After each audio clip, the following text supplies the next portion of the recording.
Hey there besties! Welcome back to our channel. Today, we're continuing our recap of the manhwa, The Heat of the Reincarnated Villainess. If you're new to this series, check the description below for links to previous episodes. Lastly, don't forget to hit that like button and subscribe if you enjoy the video. It really helps our channel grow. Thanks for tuning in. Let's get started.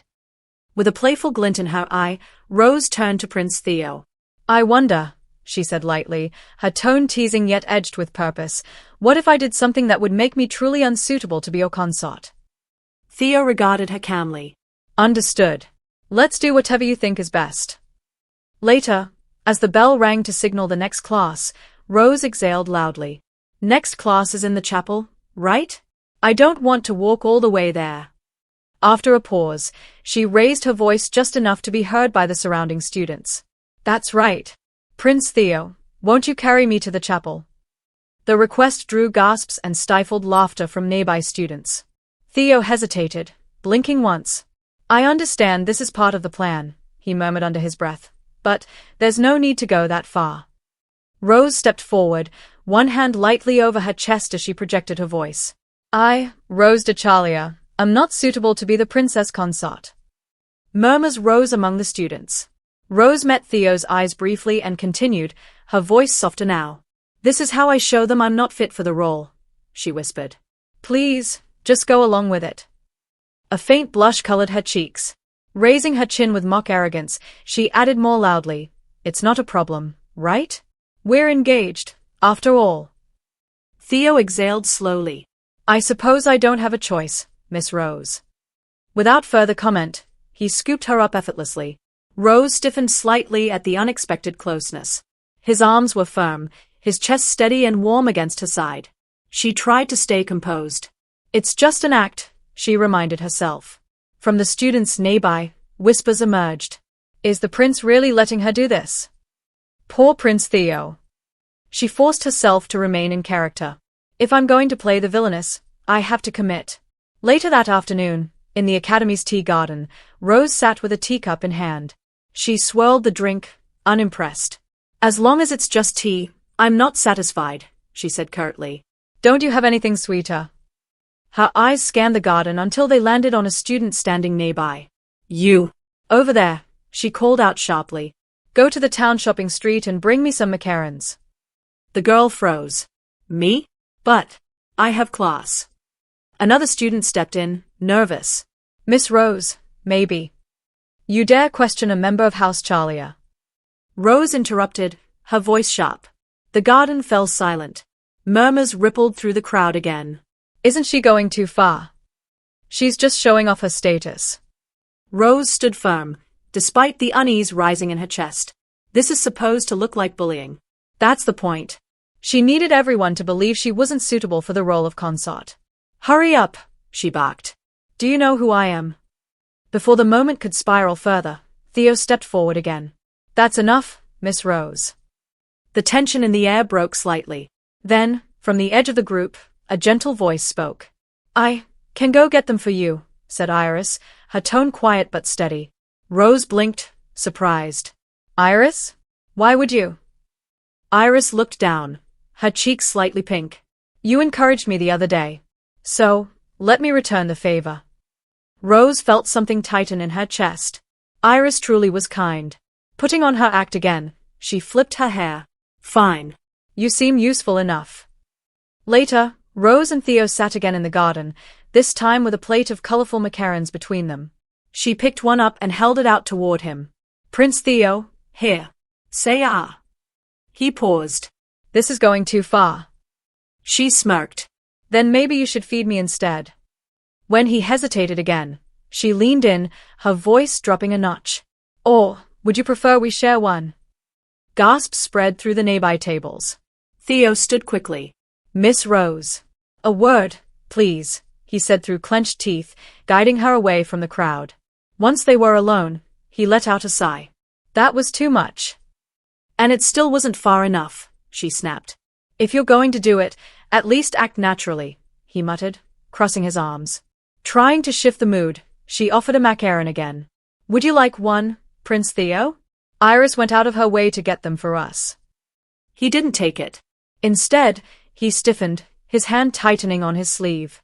It can't be, he murmured, then stepped in close to her. The sudden movement made her drop the basket. Miss Rose, he said urgently, did you take the suppressants like you were supposed to? Suppressants? Rose blinked. Then the realization dawned.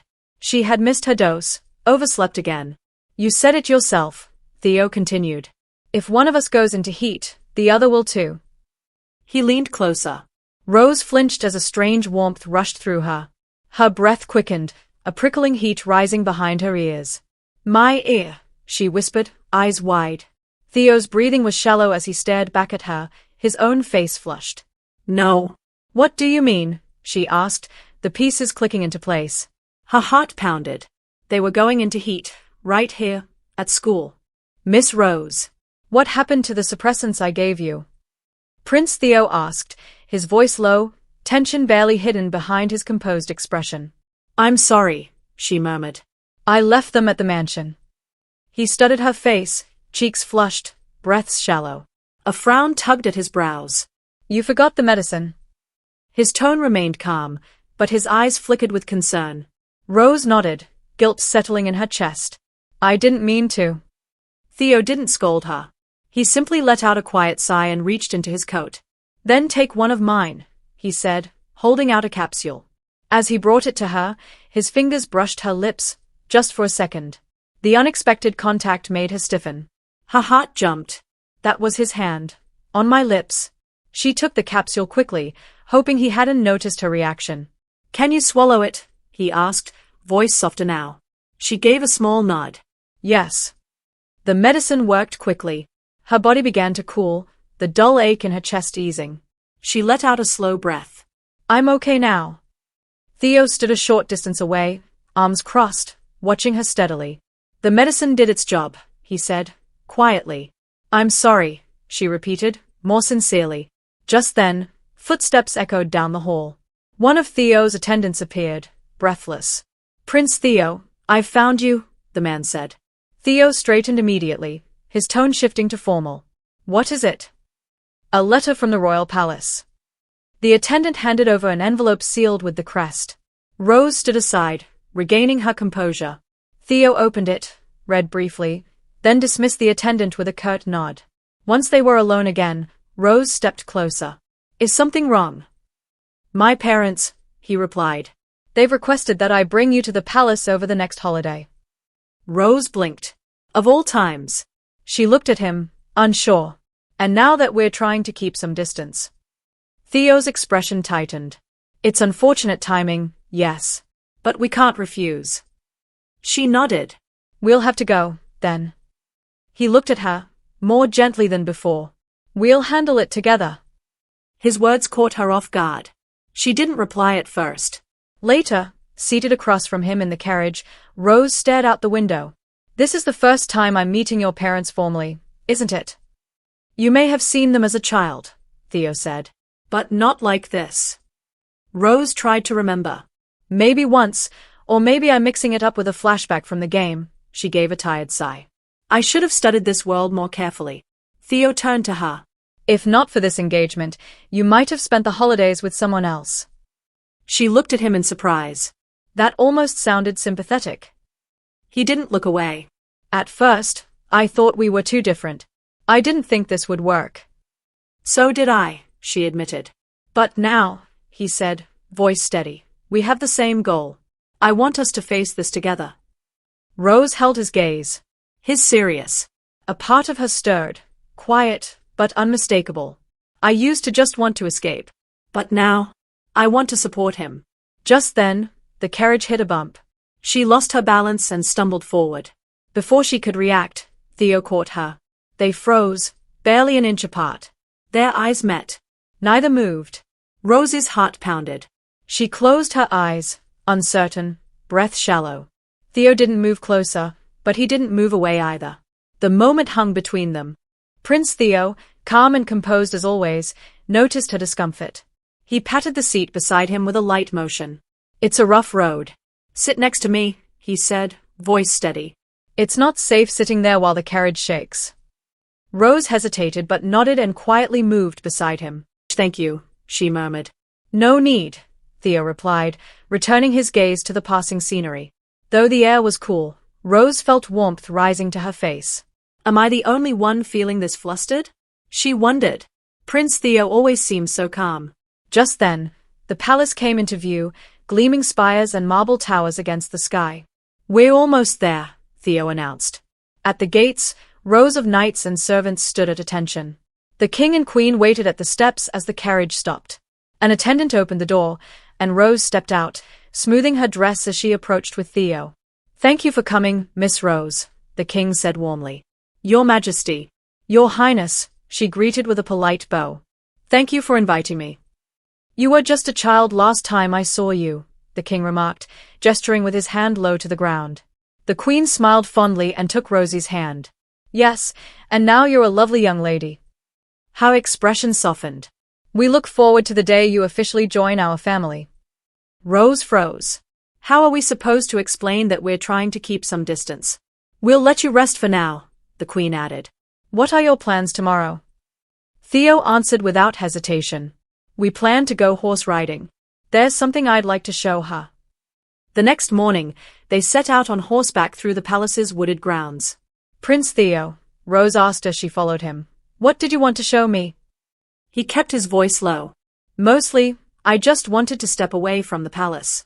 With my parents around, I didn't want them to make assumptions. And if we're on horseback, I can't stay too close to you.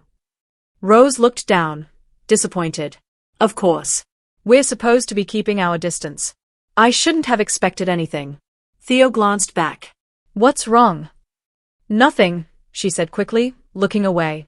They arrived at a quiet creek, water trickling over smooth stones. What a beautiful spot, Rose said, eyes lighting up. I used to come here a lot as a kid, Theo said, a softer edge in his voice. Tried catching fish with my bare hands. Really? She laughed. Sounds more like something a wild child would do than a prince. He smiled faintly. Being a prince is just a role. A title. Her expression shifted. Then take today off from it. It's just us out here, right? Theo's cheeks colored slightly. Even if you want to forget it, I can't. It's not that simple. Watching him, Rose realized, I never truly understood his burden, not even when I played the game. He carries more than I thought. Suddenly, clouds rolled in and a chill settled in the air.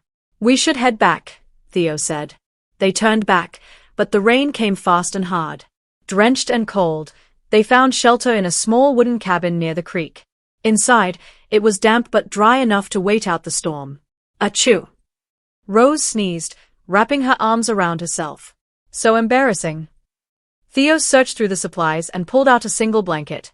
Here, he said, placing it over her shoulders. There's only one. She immediately protested. You need it more than I do. What if you catch a cold? Ladies first. But you're the crown prince. You should be careful with your health.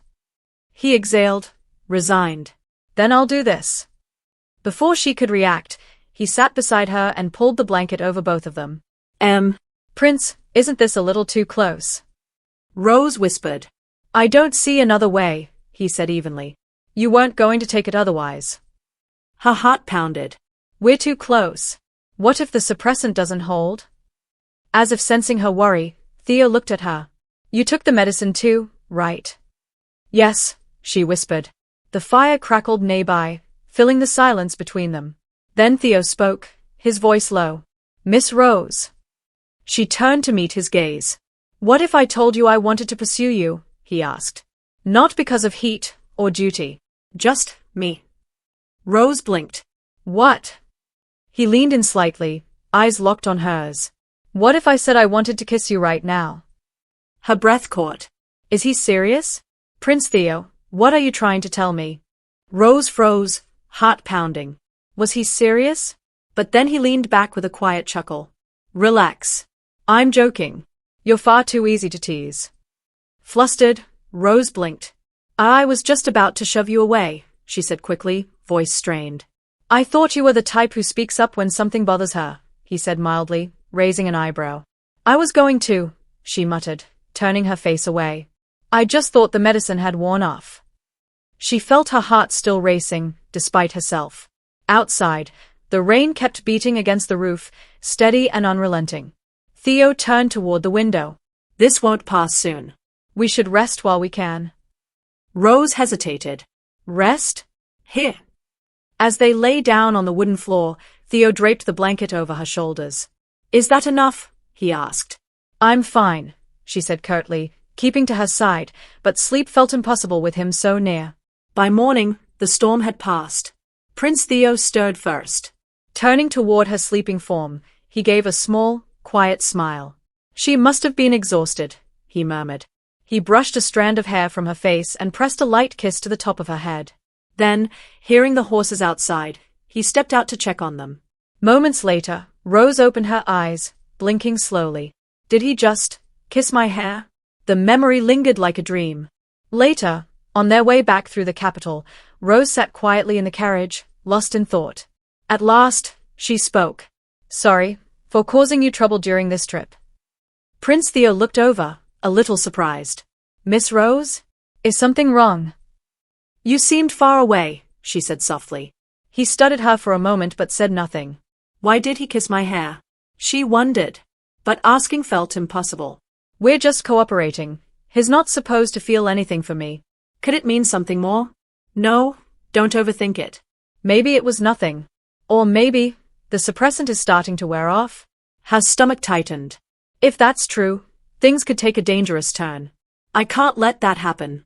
Their carriage turned into a busy street just as Prince Theo's expression changed. I think I see someone. Miss Iris. A crowd had gathered. Iris sat on the ground, bruised and disheveled, surrounded by concerned bystanders. They quickly stepped out of the carriage. What happened? Theo asked, kneeling beside her. I'm so sorry, Iris said, eyes wide. Someone snatched my bag. I wasn't paying attention, and he knocked me down. Rose knelt beside her. You're hurt. It's nothing, Iris said, flustered. But thank you for coming. Let's get you into the carriage, Rose said gently. Can you stand? I think so. Inside the carriage, Rose carefully cleaned and bandaged Iris's scraped arm. Iris flushed with embarrassment. I didn't expect you to help like this, she murmured. Thank you, Miss Rose. Rose gave a small smile. It's fine.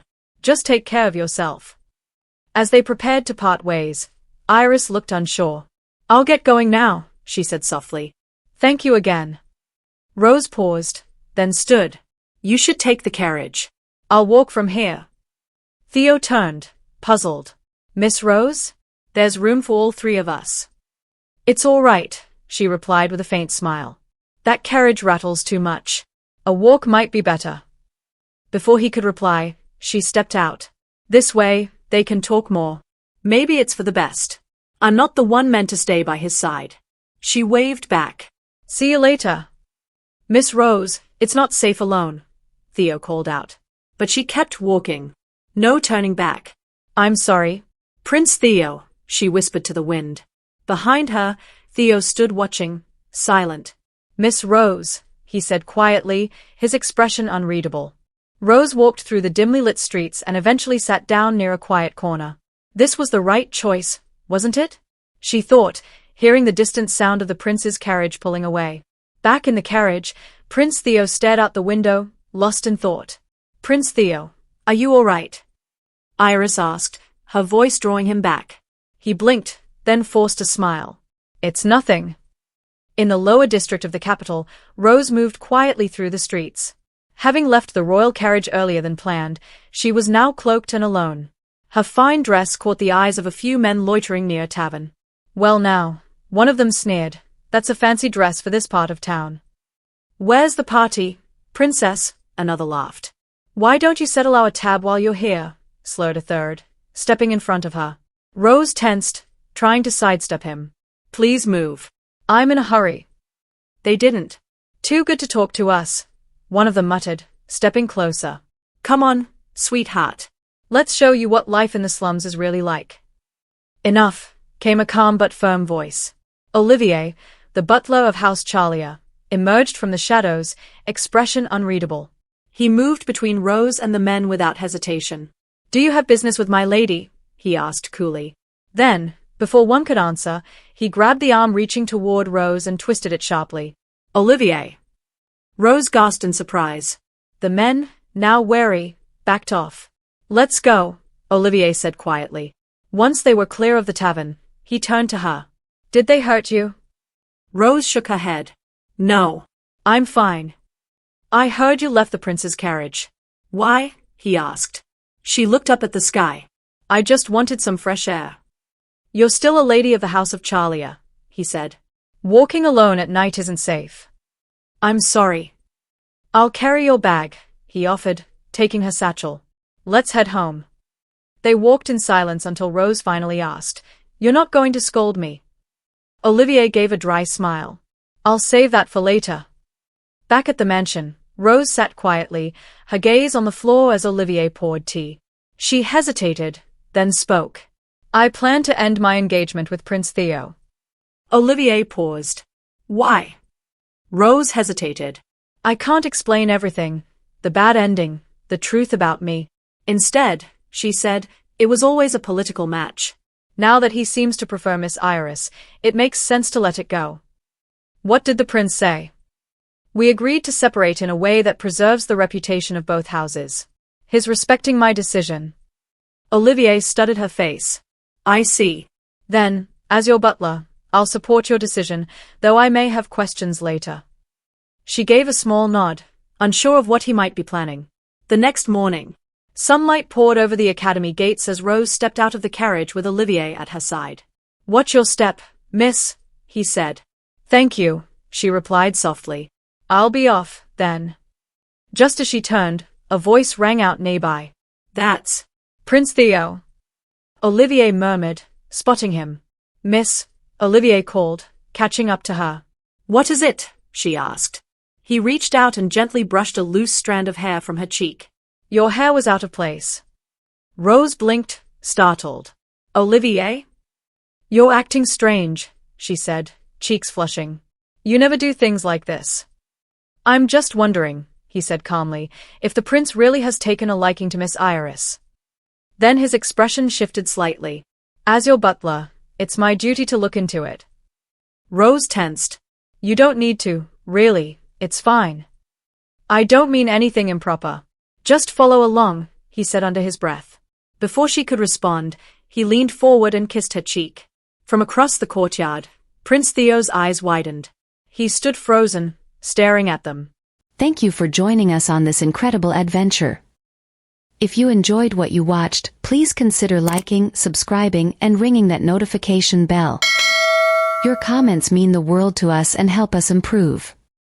The next episode promises even more excitement and unexpected twists, so stay tuned as we embark on this thrilling journey together. Keep the anticipation alive, and we'll catch you in the next episode.